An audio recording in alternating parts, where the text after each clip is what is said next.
Hey, welcome back to the South Stands, a Buckeye football podcast by Ohio State fans for Ohio State fans from the West Coast. I'm your host, Zach Moore. Today is Sunday, October 29th, 2023, and I'm back with you today with a few thoughts from Ohio State's hard-fought 24-10 win over Wisconsin in Madison last night.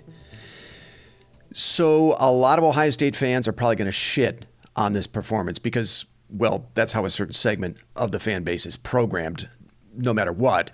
But if we can set aside Kyle McCord's first half turnovers for just a moment, that was probably the most balanced the Ohio State offense has looked against a quality opponent all season. 407 yards of total offense, 226 through the air, 181 on the ground. Before I went to bed last night, I tweeted that Ohio State winning on the road in late October with their defense and running game is like putting on a pair of comfortable old jeans. It just kind of feels like home, right? I mean, I almost forgot the Buckeyes can win games like this. And, look, this was a game I had circled before the season started because of where it fell on the schedule. The week after a slugfest with Penn State, been having to turn around from that game, travel to Madison, where the Buckeyes needed overtime to win the last two times they played there. I mean, it just seemed like a dangerous proposition to me when I was looking at the schedule before the season started. And when Paige and I previewed the schedule back in July, it was this area of the schedule that we both thought Ohio State was most likely to drop a game before Michigan. Paige and I both thought Ohio State would be 7-1 coming out of October, but here they are, 8-0, with probably the best playoff resume in the country and a great case to be number one in the initial college football playoff rankings on Tuesday. By the way, last night's 24-10 win over the Badgers was the largest margin of victory in Camp Randall for the Buckeyes since 2000. That's 23 years ago. And Camp Randall is one of the toughest places to win in the country, even when Wisconsin isn't that good. And we saw that again last night. Now, TreVeyon Henderson returned from a 5-week absence and was back in the starting lineup for the first time since Notre Dame. And man, was he special. 207 total yards on 28 touches, and that included a game-sealing 33-yard touchdown run with 5:15 to play. Henderson averaged 6.8 yards per carry in the run game. He caught 4 passes for 45 yards. Ohio State also got some nice production from Xavier Johnson in the run game. 4 carries for 29 yards, which I believe are all on jet sweeps. Man, I love watching Johnson carry the football, by the way. Can we just earmark him for like 4 or 5 carries a game from here on out? I've been back and forth for 2 seasons on Trey Henderson. Last year we all wondered aloud on this podcast if Mayan Williams should be the bell cow. For a hot minute this season, we thought it might be Chip Trayanum that should be the lead back. And just last week, I'd been clamoring for more Dallin Hayden. Henderson has had this, winding up and down journey during his 3 seasons at Ohio State, which has been full of fits and starts, largely because of injuries. But there is no denying the one quality that he brings to the table, which is his explosive playmaking ability. That sets him apart from the rest of the backs on this roster. The Ohio State offense is a very different animal when he is healthy, and Henderson was a much-needed breath of fresh air last night. The timing of his return to the starting lineup could not have been more perfect, and I'm not sure Ohio State wins this game without him. With Emeka Egbuka sitting out for the second straight game, though Ryan Day said in the postgame Egbuka is very close to returning, Marvin Harrison Jr. continued his case for the Heisman and Biletnikoff Awards with 6 receptions on 10 targets for 123 yards and 2 touchdown catches, including a gorgeous 19-yard contested catch in the corner of the end zone to break a 10-10 tie in the third quarter. That catch capped a 9-play, 75-yard drive that was an immediate answer to Wisconsin's only touchdown drive of the game to start the third quarter, which tied the game at 10. I thought that was a huge moment in the game, Harrison Jr.'s touchdown catch, that is, because the crowd was getting back into the game. It seemed like things were starting to turn in a bad direction for the Buckeyes. But that drive and the touchdown catch by Marvin Harrison Jr. ended any notion that Wisconsin would get back into this game. Now, last week, Joel Klatt used what I thought was a pretty good baseball analogy for Marvin Harrison Jr. Klatt said Harrison Jr. is Ohio State's, quote, outpitch. He's Mariano Rivera's cutter. Right? When the Buckeyes need to get out of a jam, they can always turn to Harrison Jr. That 19-yard touchdown catch in the third quarter was like getting a strikeout with the bases loaded to end the inning. And if we want to continue the baseball analogy, Harrison Jr. was without his great setup man, Emeka Egbuka, last night. Yeah, I mean, if Harrison is the best closer in the game, then Emeka Egbuka is probably the best middle reliever. And when Egbuka is back, you have two receivers who can get Kyle McCord out of a jam. And let's not forget, it was Emeka Egbuka, not Marvin Harrison Jr., who bailed the Buckeyes out on the road at Notre Dame. I mean, Harrison Jr. had 30 yards receiving against the Irish in that game. And it was Egbuka who caught the ball in double coverage at the 1-yard line to set up the game-winning touchdown, not Harrison Jr. So you have two, let's say it, late game relievers that you can put in the game when Ohio State really needs them to get those key outs. Not to go too far with the analogy. So it'll be great to get Egbuka back, and hopefully that happens very soon. Now, I said in our preview pod that I thought Cade Stover would be impactful in this game, but he was oddly quiet last night. After catching 2 touchdown passes in last year's game against Wisconsin, Stover was not targeted last night. I did not have a 0 target night for Cade Stover on my bingo card for this game. And the fact that he was so quiet makes the performance by Marvin Harrison Jr. last night all the more impressive, all the more important. So let's talk about Kyle McCord finally. Now, I'm not going to sugarcoat it. Last night was probably the worst game of his young career. 3 first-half turnovers, 2 picks, and a fumble. McCord had not thrown an interception since the opener against Indiana. And his interception, the first interception he threw in the end zone at the end of the first quarter on 1st and goal from the Wisconsin 9-yard line was probably the worst decision he's made in his career so far. Now, his second pick in the second quarter was a little different. Wisconsin quarterback Ricardo Hallman, who's actually a very good player, made a nice play in zone coverage. He peeled off his man to make the interception. And Ryan Day said in the postgame he was more inclined to credit Hallman for a savvy play than blame McCord for the mistake. Hallman actually leads the Big Ten in interceptions with 5, and he's second in the country behind only Xavier Watts of Notre Dame, who has 6. So he's a good player. You got to credit him for a nice play. But as he's done all season, McCord was much better in the second half. He completed all 7 of his passes after halftime for 86 yards and a touchdown pass. Actually, after his second interception, McCord completed 13 of his last 15 passes. But he was sacked 3 times after halftime, and he was flagged for an intentional grounding that ended a promising drive in the fourth quarter. And also, McCord appeared to have re-aggravated an injury to his ankle. There was a video circulating on Twitter of McCord limping to the team bus with a giant ice pack on his left ankle after the game. So, a rough night all around for Kyle McCord. I do think you have to give some credit to a pretty solid Wisconsin defensive front for doing a good job of pressuring him in the second half. On the night, McCord was 17-26 for 226 yards and 2 touchdown passes. But, of course, with the 2 INTs and the fumble. And, look, without those 3 turnovers, Ohio State probably wins this game by 4 touchdowns. I mean, those mistakes really kept Wisconsin in the game. There's no doubt about it. And let's be honest here, a similar first half against the likes of a Michigan or in the college football playoff would likely get Ohio State beat. So suffice to say, McCord has to be better than he was last night. At the same time, and this is probably going to be an unpopular opinion among Ohio State fans, I still have a lot of faith in Kyle McCord. I think he's going to be fine. I think what we're seeing in McCord is a much more normal growth trajectory for a young quarterback, with plenty of ups and downs, than what we've seen from other Ohio State quarterbacks of recent vintage. C.J. Stroud, for example, his growth in year 1 was not normal. It was the exception to the rule. It was not the rule. And Stroud is a very special talent. I mean, come on, number 2 overall picks don't grow on trees. And then look at what Stroud is doing right now in the NFL.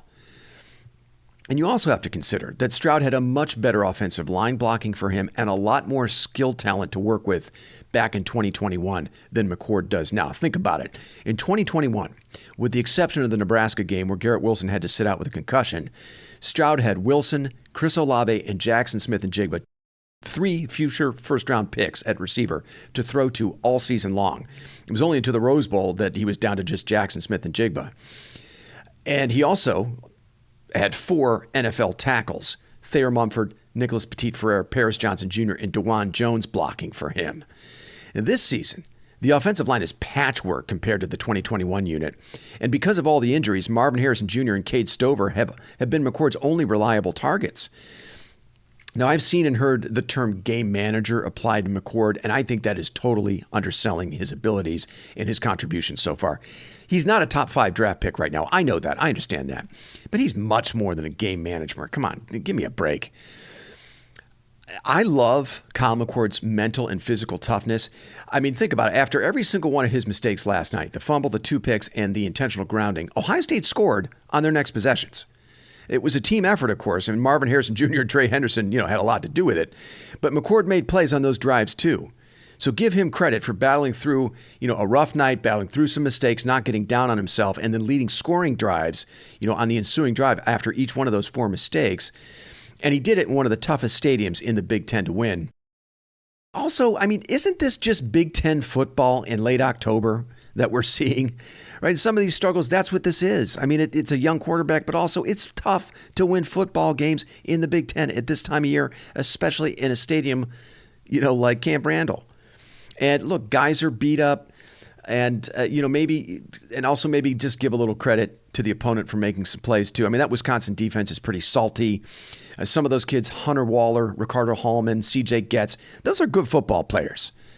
As John Cooper liked to say, those players are on scholarship too. So let's give a little credit to Wisconsin for playing well last night.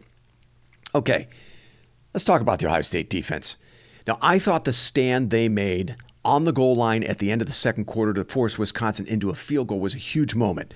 If Wisconsin punches it in there, and for a moment it looked like they did on a screen pass that was overturned on replay because the receiver's knee touched the ground. If Wisconsin punches it in there, we might be talking about a different game. But instead, Tommy Eichenberg stuffed Braylon Allen on 3rd down and 1 at the 1-yard line on an attempted shovel pass to force the field goal.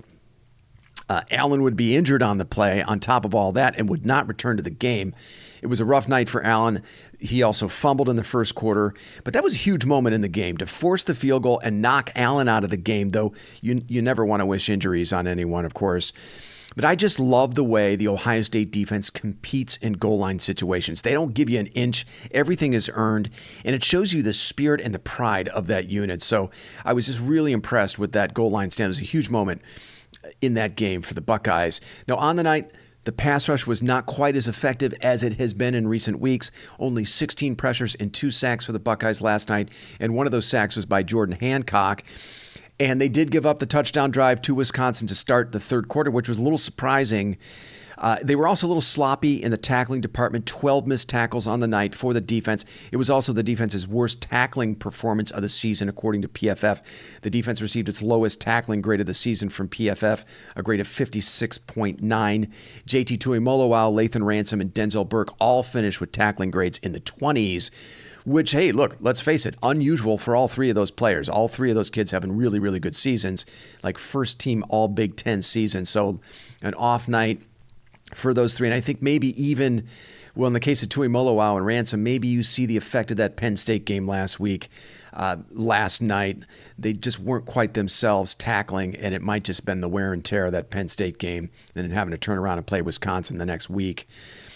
But the defense still managed to hold the Badgers to only 259 yards of total offense. Wisconsin was only 6 of 16 on 3rd down.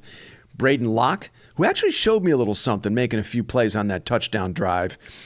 He finished the night at 18 of 39 for 165 yards, otherwise not very impactful in the passing game. It was the 3rd game in a row the Ohio State defense held the opposing quarterback to under a 50% completion percentage. Last week, Drew Aller completed only 43% of his passes. 2 weeks ago, Purdue's Hudson Card was held to 41%. And the Buckeyes were one incompletion away from holding Talia Tagovailoa of Maryland under 50%. Tagovailoa finished his day against the Buckeyes 21 of 41 with 2 picks. So it is hard to complete passes against this Buckeye secondary. And, on a night when the defense was not up to its usual standard in tackling, that was not the case for Tommy Eichenberg. Eichenberg finished as the Buckeyes' leading tackler with 7, and of course that included the huge goal line stop on Braylon Allen at the end of the second quarter. He finished with a PFF grade of 82.6 for tackling, which led the team. It was also a really good night for Jack Sawyer. He finished the night as Ohio State's highest graded defender according to PFF with a grade of 80.5. He was also Ohio State's second leading tackler with 6. Now, there were a couple of concerns on the injury front for the defense, though, coming out of this game, starting with Lathan Ransom. Ransom had to leave the game in the fourth quarter with a non-contact leg injury of some kind. Yikes. And JT Tuimoloau took a shot to his hip or to his ribs. It was hard to tell, but that took him out of the game for a few plays, though he would return. That was good. That was good to see. But the Ransom injury, man, that did not look good. And Jeremy Birmingham said in the postgame that the injury looked like it might be an Achilles. I mean, when we're talking about a non-contact injury to the ankle or foot area, I mean, man, often that is what that is.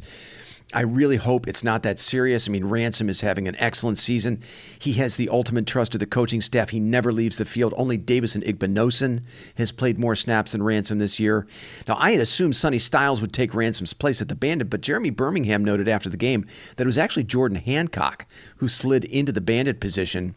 Man, it is so nice to have a healthy Jordan Hancock. He is so versatile. Either way, I think it's likely to be some combination of Hancock and Styles filling in for Ransom if he can't go next week against Rutgers. The Buckeyes are very fortunate to have the depth that they do in the secondary. You know, they had to rely on their depth at corner last week at Penn State, or against Penn State, you know, with Denzel Burke unavailable. But you know, even that is being tested right now. I mean, remember, Jahad Carter went down against Penn State.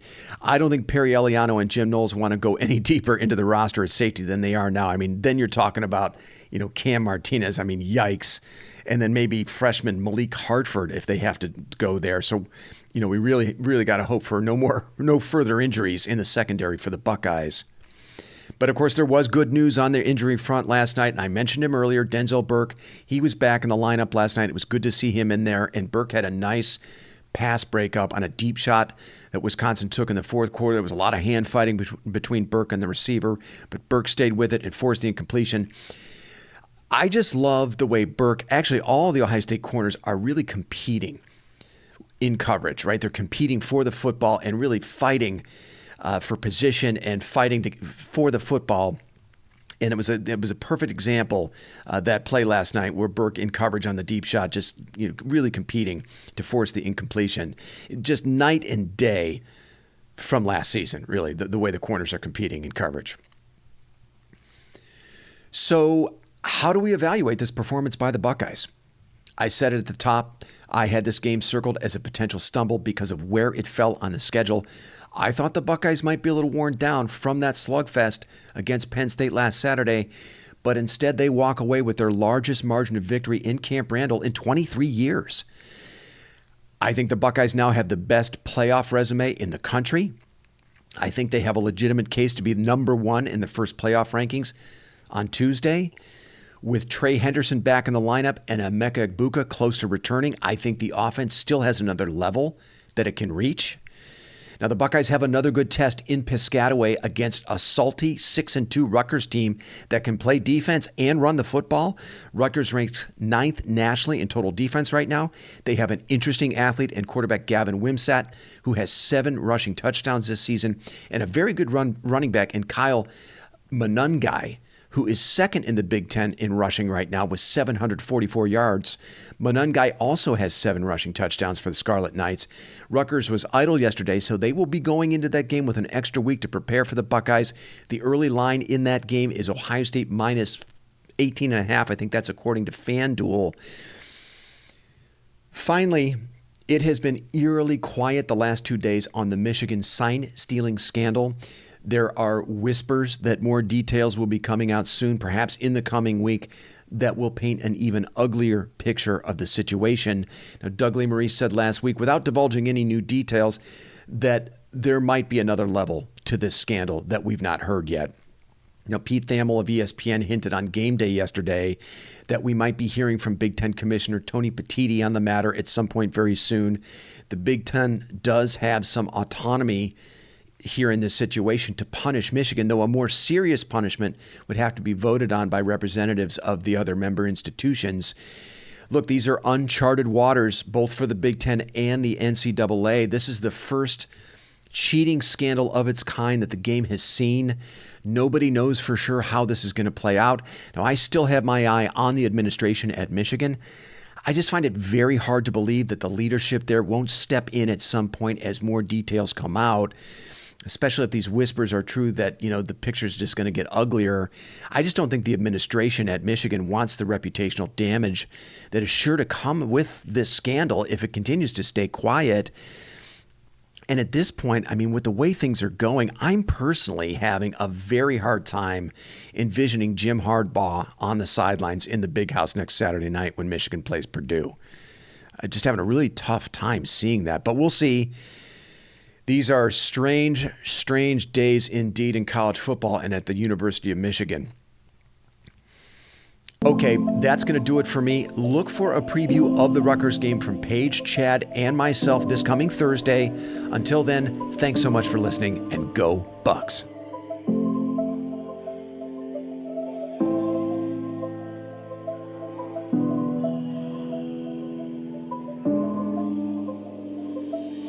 You've been listening to the South Stands, a Buckeye football podcast. You can follow us on Twitter, Instagram, and Facebook, and visit our website at southstandsosu.com.